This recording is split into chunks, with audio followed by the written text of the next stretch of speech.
Hello everyone, I'm going to continue this fantastic series of the daily page of Daf Yomi Avodah Zara, page number 23. Making fantastic progress over here. Very interesting. We're talking about the highest level of honouring one's parents. And Rabbi Eliezer forbade, we learn about, the purchasing a para aduma, red cow, used in the process of purifying someone who was ritually defiled because of contact with the dead. That's what we learned about. From a non-Jew, it was.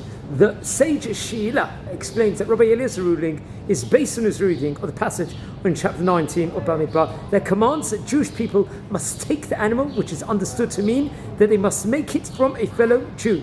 Now, this explanation is challenged because there are other similar passages. For example, we see when the Torah commands that contributions be taken from the people to build the Mishkan, the tabernacle. The same language is used, yet when we know that some of the components used in the temple were purchased from non-Jews. For specifically, there's a famous story of Dama ben Natina, a non-Jewish person in Ashkelon, who he had stones that were needed for the breastplate of the high priest. When the sages came to purchase them from his father, who happened to be asleep, the keys were under his father's pillow. Dama ben Natina chose to lose opportunity for a very lucrative business deal over here, rather than wake his father up, not steal his sleep.